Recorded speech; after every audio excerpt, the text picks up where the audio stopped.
What's up everybody, EJ here, back with another video. So today I'm going to be going over some hitting tips for MLB The Show 22. Now this can apply to beginners or people even more experienced in the game who just want to improve. I'm going to make this video as accessible as I can for everyone involved. So first of all, I guess I should be talking a little bit about myself and my background. I'm a top MLB The Show player. I've been playing Diamond Dynasty competitively since MLB The Show 17. I've won several tournaments. I have made 3 MLB The Show Fall Circuit Finals, meaning finishing top 64 out of about 10,000 participants in each one, including a top 16 finish back in 2019. I've won several other tournaments. I have made 1100 several times, top 50 several times. I hit about 320 lifetime last year with a record of about 3-1 and finished near the top 100 lifetime. In short, I'm a very, very good player, a very good hitter I would consider myself, and I think I can be of help to a lot of you guys who are trying to improve your game. So I think the first thing I want to go into right now is just the hitting settings. We're going over some settings that are optional and some that are probably more mandatory if you want to be good at hitting in MLB The Show 22. But before I even get to any of that,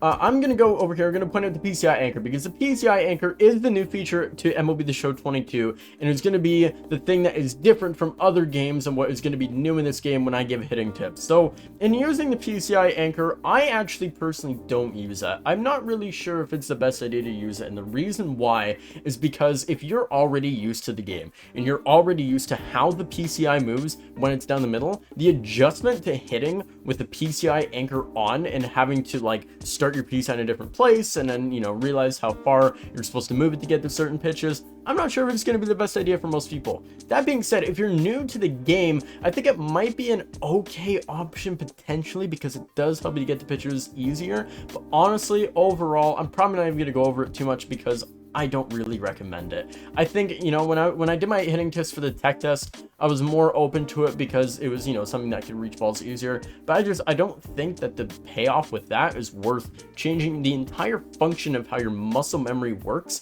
when getting your PCI to baseballs. So that being said, obviously me talking about the PCI, the play coverage indicator, means I'm talking about zone hitting. And zone hitting is what you should be using. Using directional, using pure analog, it's just not going to get you much of anywhere, especially online. It's asking RNG to play the game for you, essentially. When you're with zone, you can control the results as much as possible. Obviously not gonna be perfect. There's lineouts, there's weird stuff going on all the time with the game, but with zone hitting, you guarantee that at least you have control over your pointing your PCI. And that's gonna be really important, especially when you get into online, when people are gonna be throwing different pitches in different spots that on direction are just gonna be impossible to actually hit hard due to the randomness of the hitting type. Something one I would definitely say is basically mandatory. Another one that I would say is mandatory for one to be good at the game is hitting on strike zone. Not as much. You can hit with strike zone 2. You can hit with strike zone high. You can kind of hit further back, but like you got to be on one of the strike zones. I use strike zone normal. Strike zone normal, the normal strike zone, whatever, is gonna be the best. It's the closest to the pitcher. You want to be as close to the pitcher as possible. It may feel uncomfortable at first if you've never used it before, but trust me, when you're closer to the pitcher, you see break earlier, you see velocity earlier, and it helps you react to pitches in a much more consistent and efficient fashion. Now, other types that are not as necessary, the PCI type is just all preference. I prefer personally hitting with a smaller PCI. This allows me to be more accurate. When I use a bigger PCI, I feel like there's just more that I'm moving around, and I feel I can't be as accurate on pitches coming in. However, there is an advantage to it in the sense that it does make you feel a little bit more confident. So if you're super new to the game and you really just don't feel confident with smaller PCI, what I actually do is I go to outer basic, and so that gives you a massive PCI that you can aim around, and it gives you the feeling that you can hit anything in the zone. But I would say definitely, especially when you're maybe hitting on higher levels, or if you're a little bit more experienced with hitting and you want to be more perfect with your accuracy of your PCI movement, hitting with a smaller PCI like a PCI center is going to be a good idea for you. I also personally hit on 60%. It's not too high, not too low. I can actually see the PCI. When it's any lower, it gets a little challenging to actually see it. But getting it up to, you know, 100, it kind of gets blinding.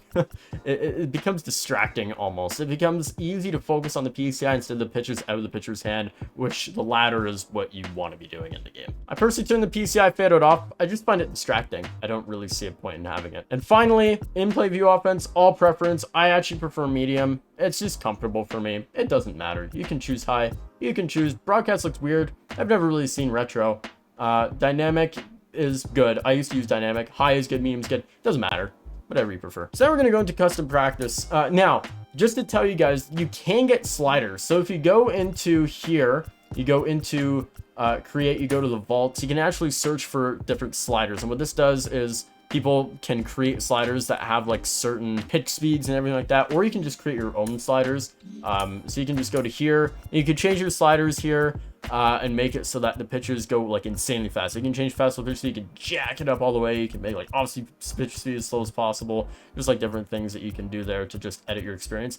I'm weird in the sense that I actually don't like changing it at all. I feel like changing it, it feels different from hitting in Diamond Dynasty, online specifically. Now, regular hitting practice does feel different too, because the pitch speeds are slower on offline than they are online, but I feel like it just feels off to me when I do it. But all the power to you if you want to do it. Test around with it, use what's comfortable to you. There's no one trick fits all here. There's no like one thing that is good for everybody. It's just different sort of preferences, and just be open to trying different things. I'm just giving you guys sort of what I personally use and what works for me. Try different things, experiment with different things. All that is completely valid. All right, we're gonna get to custom practice. So I usually like to practice with the legend teams, but I'm gonna actually practice with the Yankees.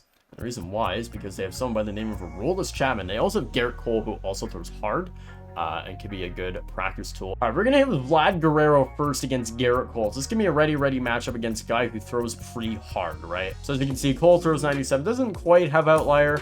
I would actually recommend maybe even finding someone with outlier, someone like Jacob deGrom, so he can really practice hitting with fast fastballs. But Garrett Cole will do for now. So first of all, the most important thing in the game, you're gonna want to be timing up those fastballs, right?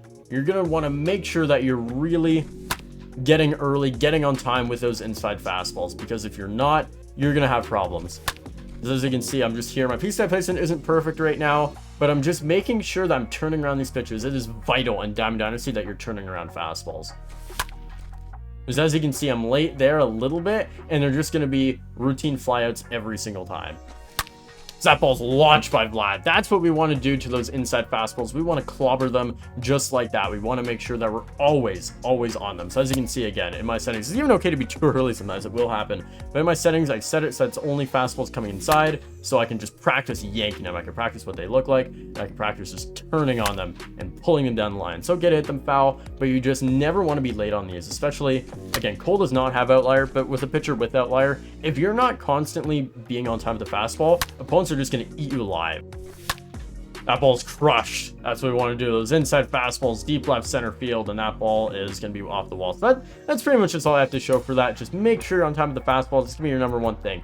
I recommend, honestly, if you're really struggling with fastballs, I personally sit middle, high, and in. I really like sitting my PCI up there because I feel like I can really react to those inside pitches and turn on them at a consistent rate. You can start down as well. I know people that do like starting the PCI lower, but I prefer starting it higher because I prefer just reacting down. I feel like I have more time to react down than react up. But you know what? If you start low, react up, that's okay too. But that's just a personal preference. If you're struggling with turning on fastballs, starting your PCI inside and usually high is usually the way to go.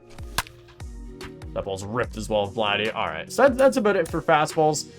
We're gonna show again now how to hit breaking balls. Okay, so we're gonna still start our PCI up and in, right? And we're gonna make sure, I think the biggest tip that I can give for hitting breaking balls is really just seeing the break coming in, really waiting back, and just really focus on watching the pitch come all the way in. And as you right there, that's an okay swing. I know PCI is way off, I know I'm very late, but it's better to be late than be early. That time, I don't like that swing. I want to be more and more late on these pitches. Like right there, that is the type of thing I want to do. PCI is still not perfect. That stuff will be ironed up, but as long as you get the timing of really trying to wait back on these and just trying to go with them as best as I can, then the PCI placement will eventually come, but it's the timing that's going to be vitally important. SDS even mentioned in their streams that timing is going to be extremely important this year in determining results. So making sure that you're really waiting back on those sliders away, really just letting it travel. Even, you know, it's better to be late on that. It sucks that I'm too late there, but just really letting it spin, really just trying to go with it as best as I can. And the more that I do that, there's a slightly better PCI there, the better my PCI places will get. But just getting the feel for seeing the spin on the pitch and being able to just wait back consistently. There, that ball's drilled. So anything like that is what I would recommend. Just really waiting back, seeing the spin on these pitches, I would even say when I hit righty, I actually look for sliders, and if a pitcher is a cutter, then cutters away, because I prefer actually reacting inside to fastballs than I do trying to sit fastball inside, react away, because I find it very, very easy to be early. As you can see, the more that I'm doing this, I'm just getting to a rhythm of just really waiting back and really just trying to time up these pitches, trying to get the best PCI as possible. PCI placement will come as soon as you get your timing together, as soon as you start seeing the ball. Especially if you do feel comfortable. I mean, that's just my main rule as well, specifically for PCI placement and PCI starting. Just use something that, whatever's comfortable for you. There's so many different places that you can start. Use different PCI placements that, you know, maybe covers a pitch that you're weak against, and you can react against pitches that you're more favorable to hit. There's a great swing. That's what I want to be doing to that. So again, wait for the spin, wait back on the pitch, make sure to wait back, and really focus on driving that ball to the opposite field. Now, a pitch that gives a lot of people fits righty, as we're going to now switch to Jonathan Loaiza, is going to be the sinker middle in. This is a pitch that gives so many people problems. I'm going to give it a similar rule to the fastballs. Just turn on it. You know, it's okay to hit these balls foul. It's better to pull them foul right there like that than be late on them, because I'll show you what happens when you're late. You hit tanks, apparently.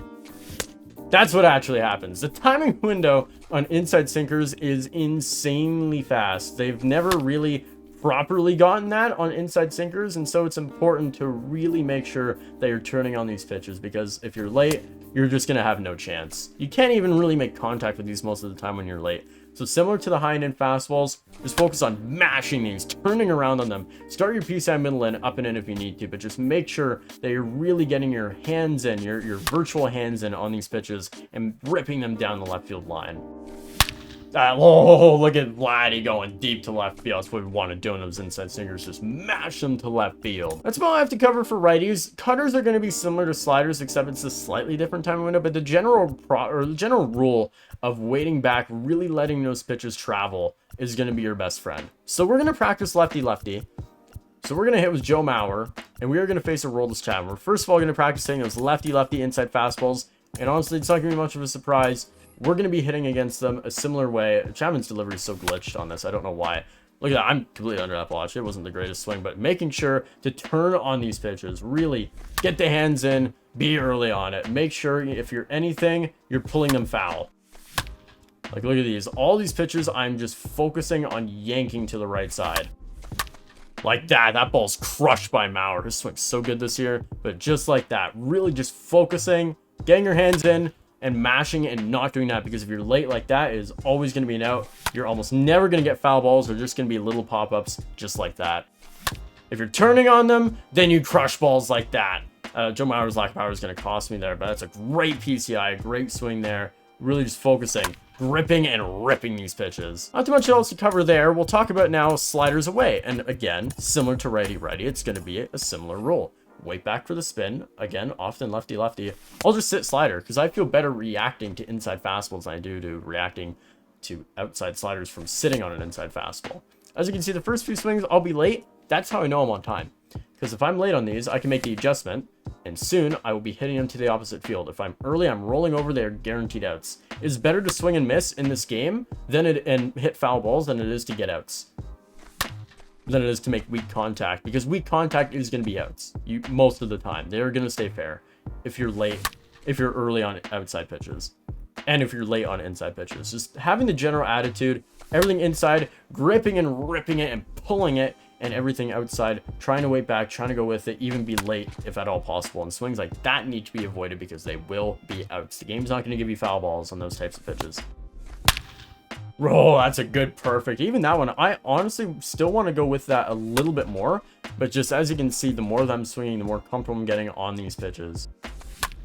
That ball's now crushed. That's the exact way I want to take on those outside sliders. Left center field, crushed to the gap. Right there, down in dead center. Even like I want to stay back even a little bit further on that, but you can see the swing quality greatly improving than if I were to say do this. And then if I were to say do something like this. And if I say were to do something like this, and if I say were to do something like, wow, See, I've gotten used to hitting like this so much that it's hard for me to intentionally get myself out. But look at those swings I'm taking when I was going with these sliders. Like, it's just so natural to me to just go with these pitches. It's become so ingrained in my head. Just like that. Being early on that, weak fly ball, it's just gonna be an out for you. Wait back on those sliders and just hit them the other way. Those will be hits most of the time once you get your PCI together, but just a general rule of waiting on these pitches and hitting them sort of like that. Right there, that's a good swing going right with that pitch. And that's all I really have to show for that. Patience as well, which I didn't mention here because it's batting practice.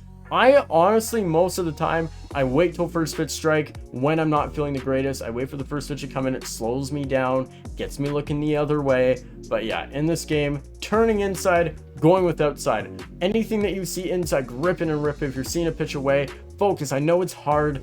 It's easier said than done, but just really focus on going with those pitches. As well, getting a monitor, getting control freaks, and getting a precision ring are going to be 3 important things I would recommend you invest in. I know it's stuff they have to pay for. I'll put links for them in the description below, but trust me, guys, they are important. If you get a monitor, it transforms the gaming experience. It allows you to have much better reaction time. Make sure your monitor is 1 ms. That is extremely important. 1 ms response time, so you're having the fastest response time to fastballs and other pitches as possible. And this is what I personally use on my controller. So as you can see here, you can see the Control Freak. This is an old make of CQCs. They don't actually sell these anymore. You might be able to buy them on eBay, but for the most part, this is just, you know, generally this is the old version of it, but any Control Freak will work. Control Freaks essentially allow you to move your PCI in a much more loose manner, allows you to be more accurate with it, so definitely recommend that. And also I have something called precision rings, which are a little hard to see, but you can see right underneath here, that little green thing that is underneath my stick, that is a precision ring. So I took a green precision ring from Control Freak. Control Freak makes them, and I cut it in half. It's important to cut them in half so that you can actually move your fielders. If it's the full precision ring, fielders will just not run to baseballs, they will jog.